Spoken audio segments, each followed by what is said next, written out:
사도행전 이제 13장은 바울을 중심으로 한 선교 여행입니다. 이제 전도 여행이죠. 그게 1차, 2차, 3차에 걸쳐서 이루어지고, 그리고 이제 로마는 죄수로 끌려가는 네 번째 선교 여행, 이렇게 볼 수가 있습니다. 오늘 여러분들을 나누어 드린 이제 지도를 제가 한번 설명을 하고 오늘 말씀을 이어서 보도록 13장 1절을 한번 여러분들이 펴시기 바랍니다. 제가 간단하게 설명을 하겠습니다. 그 지도를 먼저 보시면 13장 1절에 어느 교회가 나오죠? 예, 안디옥 교회가 나오죠. 안디옥 교회가 어디일 것 같아요? 거기 이제 복사를 했는데 안 보입니다. 거기 빨간 선이 있죠. 거기 위에 빨간 화살표 있죠. 그 화살표 거기다가 까만 점을 여러분들이 볼펜으로 이렇게 동그라미로 표시를 하시고 위에다가 안디옥이라고 쓰시면 됩니다.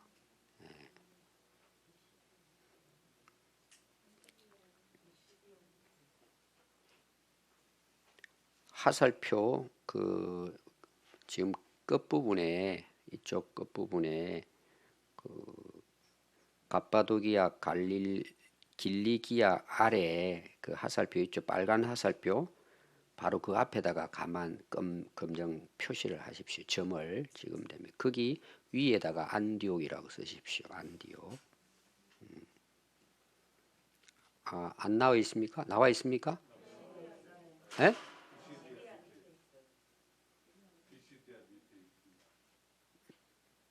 아니 비시대아가 아니라니까.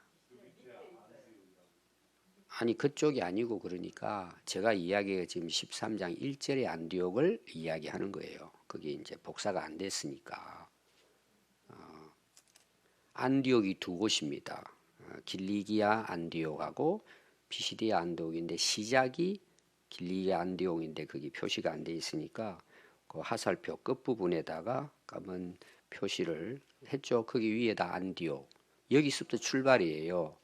13장 1절의 안디옥 교회입니다. 굉장히 중요한 제가 교회라 그랬죠. 13장 1절. 그 다음에 그 아래쪽에 보면은 실만 나와 있죠. 실. 거기가 실루기아입니다. 실루기아 옆에다 쓰십시오. 실루기아. 13장 4절에 나옵니다. 성경을 보고 거기 기록하시면 됩니다. 지금 1차 전도 여행입니다. 표시를 하시면 되겠죠. 여러분들이 이제 아마 잊어버리지 않을 거예요. 안디옥하고 실루기아는 왜 안 잊어버릴까요? 여러분들이 찾아가지고 썼으니까 안 잊어버릴 거예요.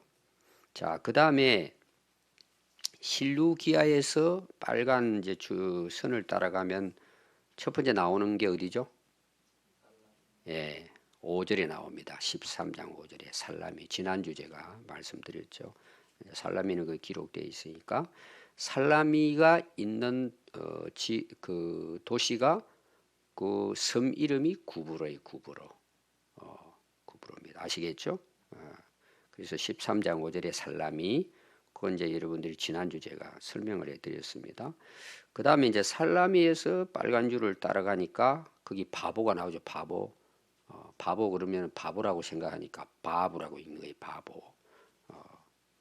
그 바보는 13장 여러분들 6절에 보니까 온 섬 가운데로 가로질러서 바보에 간 거예요. 여기까지가 뭐예요? 지난주 우리가 본 말씀이에요. 자, 오늘 이제 13절부터 보죠. 13절. 먼저 제가 지도부터 설명을 하겠습니다. 자, 바보에서 배를 타고 갑니다. 그 13절 보면 나와요. 바보의 배를 타고 밤빌리아 지역이에요. 오늘 이제 우리로 말하면 이런 내용이에요. 우리 군산은 어느 도에 속했죠? 우리가 되게 그래요. 전라북도 군산시 그러잖아요. 밤빌리아 도의 뭐예요? 바보시 이렇게 이해를 하면 돼요. 그 지역이 계속 나오잖아요. 그 위에 보면은 뭐 비두니아 본도 뭐 무시아 이렇게 다 연결해. 그 지역 안에 있는 도시, 마을이 여러 마을이 있겠죠. 그걸 이해하고 여러분들이 이거를 보시면 됩니다. 그래서 오늘 거기 그 간 14절에 보니까 버가에서 버가 자, 바보에서 버가로 갔습니다. 13절이라 그랬죠. 그럼 버가에서 어디로 가죠? 예, 14절에 보니까 비시디 안디옥. 왜 이제 이걸 표시했냐 그러면 안디옥이 두 곳이니까. 아시겠죠? 오늘 오신 분들은 이제 잘 이해가 될 거예요. 13장 14절에 비시디아 안디옥에서 바울이 회당에서 이제 복음 전하는 것 오늘 제가 여러분들에게 이제 설명을 해 드릴 것입니다. 그래서 오늘은 13장 14절인 비시디아 안디옥에서 일어난 그 전도 여행입니다. 여기까지가 이제 오늘 우리가 말씀을 볼 내용이고 이건 여러분들이 이제 가지고 계셨다가 제가 이제 계속 강의하면서 몇 장 몇 절에 지역 나오고 하면은 여러분들 이거 하나 가지고 있으면 사도행전 다 이해가 돼요. 아시겠죠? 꼭 가지고 계시면 됩니다.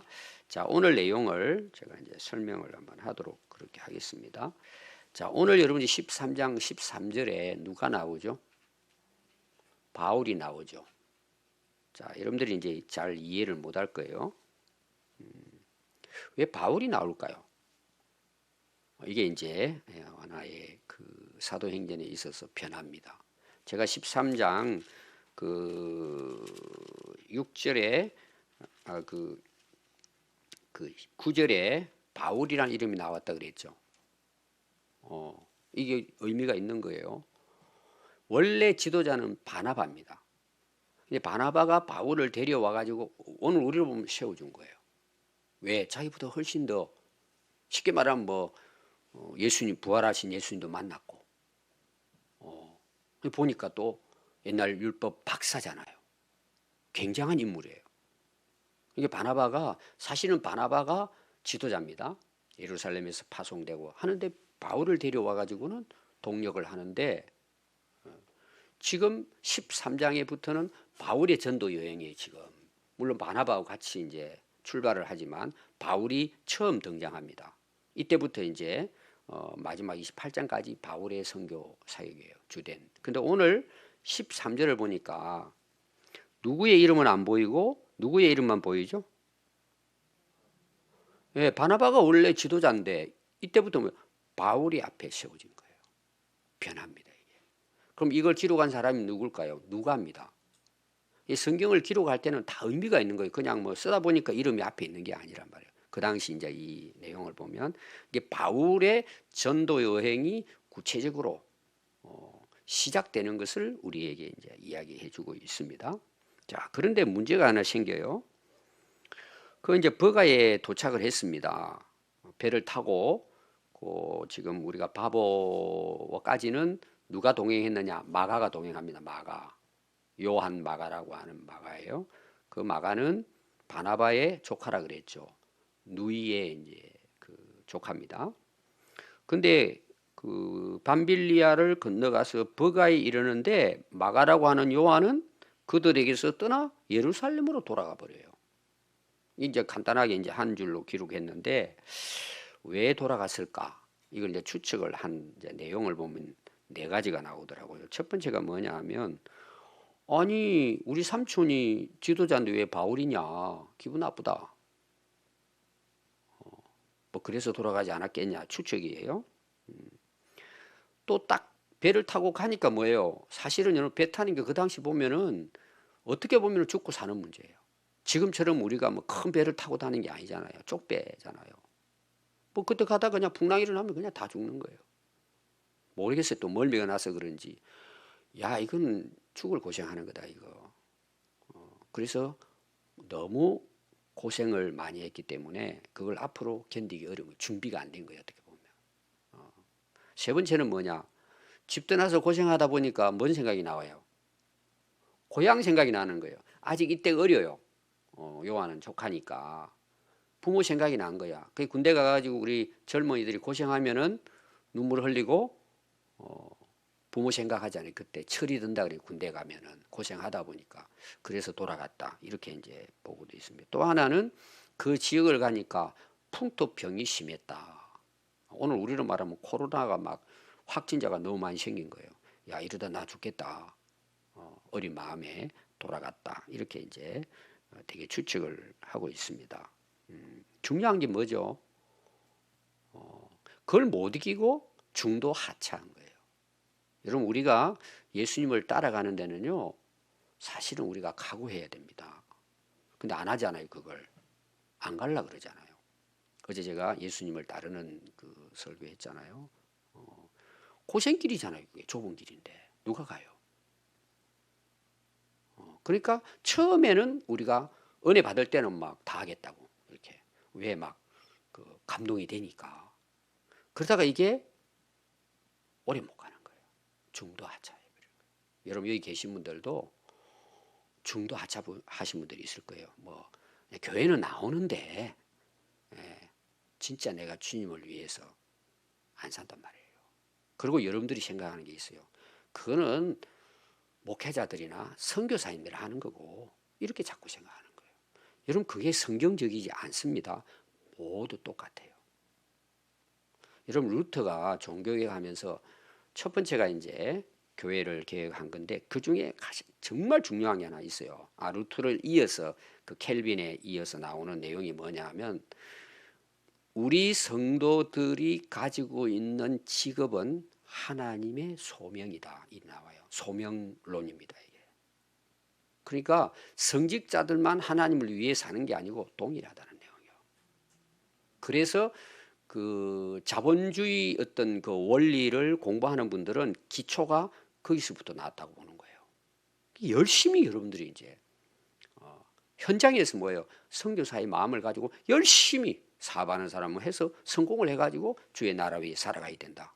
그 자본주의의 시작이 그 종교 개혁과 함께 켈빈의 그 중요한 그 논리로부터 나왔다. 이렇게도 해석을 합니다. 일반 사람들이 굉장히 중요하죠. 여러분 오늘 제가 늘 이야기하지만 저나 여러분들이나 하나님 보실 때는 똑같은 위치입니다. 아멘. 근데 여러분 안 그러잖아요. 선교사들, 목회자들은 고생해야 되고 우리는 뭐 그냥 적당히 그냥 보내고. 여러분 하늘나라 가보세요. 목사의 직분은 가졌지만 엉터리도 있잖아요. 집사보다 못한 목사도 있을 수 있어요. 그럼 혼나는 거야. 예를 들면. 근데 뭐 직분도 없죠. 그런데도 정말 주님 앞에서 살아가는 거예요. 말씀대로. 여러분 그분들이 하늘나라 가면 더 큰 상 받는 거예요. 아멘 안 하잖아요. 싫으니까. 여러분 이게 진리예요. 여러분들이요 말씀 안에 들어가고 성령이 깨닫게 하시면요 이게 옳다고 보는 거예요. 그럼 여러분들 어떻게 여러분 고생할 것 같아요? 너무 사는 게 보람이 있어요. 가치가 있고. 그리고 누가 역사하실까요? 오늘도 나옵니다 뒤에. 하나님이 진짜 역사해 가시는 거예요. 왜? 하나님이 그 사람을 통해서 역사를 해 가시잖아요. 저는 우리 성도들이 정말 다 그렇게 살아가기를 바라는 거예요. 그게 제자 훈련이에요. 저는 그거 아니면 목회 안 해요. 뭐라고 해요, 여러분? 뭐라고 하겠어요, 여러분? 그냥 대충 그냥 뭐 우리끼리 그냥 뭐 놀러 다니고. 옛날 어느 교회 그런 교회 있었어요. 우리 교회 이제 초창기 새로 나온 분들이 맨날 데리고 놀러 다니는 거예요. 그럼 그 교회 어떻게 될까요? 나중에 그 목사님은요 냉면집 사장 됐어요. 교회는 다 그냥 떠나버리고. 우리는 끝까지 예수님 따라가야 돼요. 근데 우리는 뭐예요? 우리는 아예 각오해야 돼요, 여러분. 그거는 예수님 길이니까 그러잖아요. 각오해야죠. 내가 아닌데 그럼 어떻게 돼요, 여러분? 오늘 여러분 요한 마가처럼 되면 안 돼요. 우리는 각오해야죠. 그걸 뛰어넘. 그러면서 뭐예요? 우리가 커지는 거야. 큰 일꾼이 되는 거야. 그걸 경험하면서. 그리고 성령이 그를 통해 역사하신단 말이에요. 오늘 오신 분들은 여러분 그런 마음으로 하늘나라 갈 때까지 살아갈 수 있기 바랍니다. 자, 14절부터 보면은요. 이제 비시디아 안디옥에서 이제 그들이 안식일에 회당에 모입니다. 그러니까 이제 회당장이 백성들에게 이제 바울에게 좀 말씀을 전하도록 이렇게 부탁을 합니다. 근데 거기 보면은 회당에 모여서 뭘 했느냐? 15절에 나오죠. 율법과 선지자의 글을 읽습니다. 오늘 말하면 모세오경이라든지 예언서를 먼저 읽어요. 낭독을 합니다. 그리고 이제 회당장이나 이제 지도자가 나와가지고 이제 강론을 합니다. 성경을. 근데 오늘 여기에 그걸 누구에게 맡기느냐 하면 바울에게 맡깁니다. 바울이. 그래서 16절에 보니까 바울이 일어나 손짓하며 말하되 이스라엘 사람들, 이건 이제 유대인들을 가리키죠. 이제 이 당시 유대인들이 이제 소아시아 지역으로 가 있잖아요. 그러니까 바벨론에 의해서 그 나라가 멸망했을 때 다 흩어집니다. 그때 이제 이 소아시아 지역에 이제 피난 간 사람들 있죠. 그들이 이제 정착을 하고 하나님을 경외하는 자, 유대인들이 거기 가서 이제 하나님을 전했을 거잖아요. 말씀을 전하고. 그러니까 이제 이방인들이 이제 유대인 된 거죠. 할례도 받고. 그래서 이방인인데 하나님을 경외하는 사람들아 들으라. 그리고 이제 바울이 이때부터 그들에게 이제 말씀을 전하게 됩니다. 이제 오늘 내용 끝까지는 뭔 내용이냐면은 이스라엘 역사를 이야기합니다. 여러분 앞에서 이제 스데반이라든지 그 앞에 나오는 이제 복음을 전하는 베드로도 마찬가지고 주로 이스라엘 지금 역사들 그 백성들이잖아요. 유대 해당에 모였으니까 그들이 오늘 우리 유대인들이 모여 있는 예배당에 가가지고 지금 바울이 거기서 같이 안식일을 지키면서 예배 드리면서 갔는데 그들이 이제 바울을 알아보고는 당신이 나와서 좀 말씀 전해라. 그러니까 어떤 말씀을 전하느냐 하면 지금 유대인 이스라엘 백성들에게 복음을 전하는 거죠. 유대인들에게. 그러니까 이스라엘 백성들에게 복음을 전하기 위해서 뭐예요? 그들의 역사를 이야기하는 거예요. 그럼 그 역사를 이야기하는 이유가 뭘 같아요? 하나님이 이스라엘 백성들을 택하시고 인도해서 그의 후손들을 통해서 결국은 뭐예요? 예수님이 오셨다는 것을 증거하고자 하는 거예요. 그게 여러분 제가 마태복음 강의할 때도 그랬잖아요. 족보가 나오는 이유가 유대인들에게 복음을 전하기 위해서 역사를 이야기하는 거죠. 그 역사를 여러분들이 아는 게 굉장히 중요해요. 근거잖아요. 근거. 그러니까 여러분들이 그 신약 복음서를 이해하려면은 반드시 구약을 이해해야 돼요. 그래서 여러분 바울도 로마서라든지 또 그 히브리서 이런 기록이 전부 다 이스라엘 역사를 그 기초로 해서 복음을 전하는 내용이에요. 바울이 이제 그 일을 여기서 시작을 한 것이죠. 그래서 이렇게 이야기합니다. 이스라엘 백성들에 대해서 네 가지를 이야기해요. 첫 번째는 뭐냐 하면 우리 조상은 하나님이 택한 백성이다. 17절이죠. 또 두 번째는 하나님께서 애굽에서 우리를 큰 권능으로 구출해서 인도해 주셨다. 세 번째는 광야 40년 그 약이라고 나오죠. 오늘 약이라는 게 나옵니다. 아래도 그 연도가 왜냐하면 성경 연도를 40년 그러니까 막 며칠부터 며칠 40년 이걸 맞추려고 애쓰는 사람이 있어요. 그건 의미가 없어요. 그냥 38년 그러면 한 40년 이렇게 하잖아요. 그런 거 여러분 매일 필요 없어요. 40년나 하나님이 권능으로 그들을 인도하셨는데 그들의 소행을 참았대요. 자, 그들의 소행이 어떤 소행이에요? 조금만 힘들면 원망불평이에요. 돌아가자는 거예요, 자꾸. 이게 사단의 이제 장난이죠. 여러분 오늘 우리 여기까지 왔어요. 어떻게 왔을 것 같아요? 100% 은혜예요. 참 진짜 하나님께서 어제 제가 아담 하와 이야기했지만은 한 대 그냥 지어받고 싶지만 뭐예요? 불쌍히 여기시고 은혜로 뭐예요? 참아주신 거예요. 여러분 감사해야 돼요. 참아주시면 저도 똑같아요, 여러분. 그러니까 우리가 은혜로 사는 거예요. 40년 동안 광야에서 그 원망 불평하고 여러분 송아지까지 만들어 숭배하잖아요. 참았대 끝까지 40년 동안. 그 다음에 네 번째가 뭐예요? 가나안 땅에 들어가서 7 족속을 멸하시고 그 땅을 기업으로 주셨다. 자, 이스라엘 백성들이 지금 팔레스타인 지역에 지금 살고 있잖아요. 현재도 하나님의 은혜죠. 그래서 그 7 족속이 거기 이제 쭉 나중에 보면 나옵니다. 헷, 기르가스, 아모리, 가나안, 브리스, 히위, 여부스 족속을 이제 몰아내시고 하나님이 그 땅을 차지하기까지 몇 년이에요? 약 450년간 그랬죠. 정확하지 않다 이 말이에요. 자, 애굽의 노예 몇 년 생활이었죠? 약 400년입니다. 광야 생활 몇 년 했죠? 약 40년이죠. 그리고 가나안 땅을 싸워 가지고 하나님이 그걸 얻게 하셔서 정착하기까지의 시간이 몇 년 걸렸어요? 450년 걸렸다. 이걸 이제 구체적으로 바울이 이야기합니다. 그리고 이제 20절부터 보니까 누가 나오죠?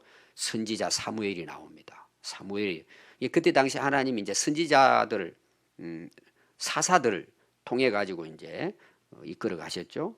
그런데 그들이 뭐예요? 우리가 사사기 이어서 보면 이제 왕을 구하죠.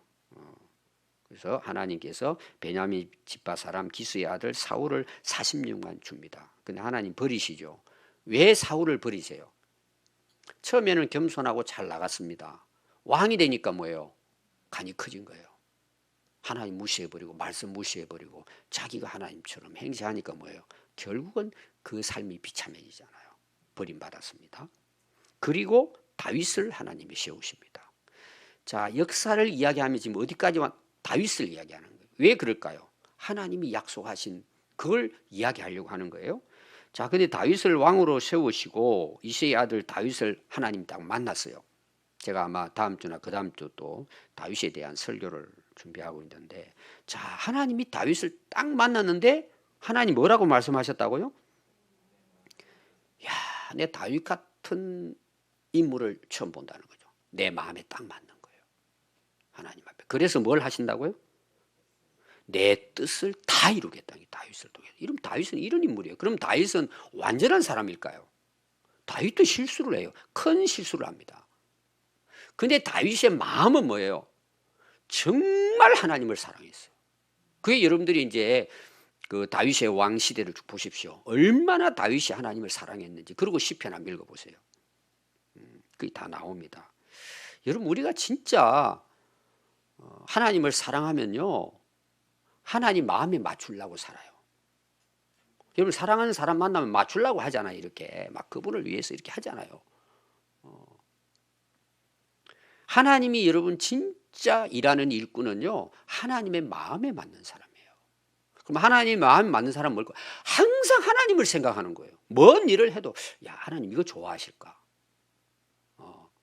하나님 진짜 원하는 게 뭘까? 그건 모르잖아요. 그러니까 기도하는 거예요. 하나님 이거 어떻게 하면 돼요? 하나님 뜻이 뭐예요? 하나님 알려주세요. 하나님이 원하는 일은 무엇이에요? 베드로 뭐라 그러죠? 이 사탄아 물러가라 그랬다 그러나요? 왜 이야기했어요? 사탄이라고. 너는 하나님의 일을 생각하지 않고 맨날 사람의 일만 그때까지 생각하고 살았단 말이에요. 자기 야망.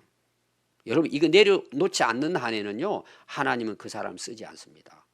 내가 원해, 내가 하고 싶어 일은 하지만 하나님이 쓰는 일꾼은 안 돼요. 제가 늘 그러잖아요. 구원받은 게 은혜. 두 번째, 하나님이 날 써주시는 은혜가 축복이에요. 진짜 복이에요, 이게. 그건 여러분들이 살아보면 알아요. 살아보면. 그래서 오늘 오신 분들은 제가 몇 가지 이야기했습니다. 특별히 이거, 우리 하나님의 마음에 맞는 사람 되자. 사람 눈치 보지 말고 하나님 마음에 맞는 사람으로 살자. 그러면 여러분들이 살아보세요. 내 뜻을 이룬다 그러잖아요. 다윗이 그런 인물이에요. 얼마나 대단한 인물입니까? 진짜 훌륭한 인물이죠. 그래서 23절에 약속하신 대로 다윗을 통해서 후손에서 이스라엘을 위하여 구주를 세우셨으니 곧 누구예요? 예수님이 오셨다는 거예요. 지금 바울이. 복음의 이제 핵심이죠. 그가 근데 오기 전에는 먼저 하나님이 요한을 보내주어서 사람들에게 회개하라는 세례를 베풀게 해서 그 오신 예수님을 너희들이 발견하고 믿을 수 있도록 그 길을 닦는 일을 요한이 했다는 거예요. 너희들이 죄를 회개해야 돌아올 거잖아요. 그래서 요한은 그의 달려갈 길을 마칠 때 말하되 너희가 나를 누구로 생각하느냐. 이제 요한의 시대가 끝난단 말이에요. 예수님 오셨으니까. 그러니까 요한이 물어보는 거예요. 그때 당시 여러분 요한에 대한 게 이제 대단하잖아요. 요한 인물로 요한복음 이제 앞에도 보면은 사람들이 메시아인 줄 알고 따라다녔단 말이에요. 야, 대단한 사람이다. 그러니까 마지막에 이제 요한이 예수님 오시고 자기 딱 길이 끝나니까 뭐 물어보면 너희들 나를 누구로 알고 따라오냐. 그러면서 한 이야기가 나는 그리스도가 아니다. 나는 내 뒤에 오시는 그리스도의 신발끈도 묶을 자격이 없어. 종이라는 거죠. 그 신발끈을 그 주인의 신발끈을 묶어 두는 사람하고 맨날 마당이나 그 썰고 아니면 저 밖에 나가 일만 하는 사람하고는 차원이 달라요. 그 당시 집안 일을 보는 이제 뭐 왕으로 보면 신하잖아요. 나는 그 신발 끈도 풀 수 없는 종이야. 이게 대단한 고백입니다. 그리고 뭐예요? 그의 이제 사역은 거기서 이제 끝이 납니다. 자기 사명을 다한 거죠. 그래서 요한은 여기까지예요. 오는 예수님이 오실 길을 준비하고 자기는 이제 뭐예요? 나중에 목배임을 당하고 순교하잖아요. 우리가 하나님의 일을 하면서요, 자기 사명이 있어요. 여러분 그거 충실하면 돼요. 그리고 그 사명 딱 끝나잖아요. 그럼 가면 되는 거예요. 세상 미련을 가질 거 하나도 없어요. 근데 문제는 뭐냐? 우리가 뭘 위해 살다 가는지를 모르고 그냥 살다가 병들고 갑자기 쓰러지면 가버리는 거예요. 그냥. 이게 뭐예요 그것이? 제가 항상 이야기하지만 대통령이 무슨 의미가 있고 재벌이 무슨 의미가 있어요. 여러분 우리에게 주어진 하나님의 각자의 사명이 있어요. 크든 작든 그걸 깨닫고 살아야 돼요. 그래서 하나님의 쓰임 받다가 내가 해야 될 사명이 끝나잖아요. 그럼 여러분 가면 되는 거예요. 여러분 세상 미련 가질 거 하나도 없어요. 그냥 아멘하고 가면 되는 거예요. 뭐 빨리 부르시든 늦게 부르시든 문제는 뭐예요? 내가 맡은 사명은 끝까지 감당해야 되는 거예요. 끝까지. 이제 우리 목회자들 중에서도 은퇴하면서 참 마무리를 잘 하시고 가면 좋은데 미련 때문에 교회가 어려워지는 교회도 많아요. 저도 이제 나이 먹으면 약간 헷가닥할 수 있어요. 항상 제가 기도해요. 오늘이 딱 끝난다. 무를 자르듯이 딱 자르고 떠나야 돼요. 후임자들을 위해서 기도해주고. 뭘 또 미련을 가져요. 여러분들도 마찬가지예요. 세상 미련 갖지 마세요. 내게 맡긴 사명 끝나면 그냥 그것으로 감사한 거예요. 그리고 주님 앞에 서면 여러분 하나님께서 야, 너 잘 살아왔다. 그리고 상 주실 거잖아요. 그 나라의 상.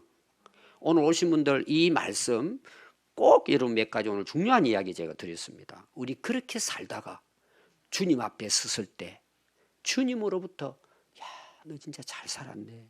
그래 이리 와라. 주님으로부터 여러분 칭찬받는 인생 될 수 있기를 바랍니다. 기도하겠습니다.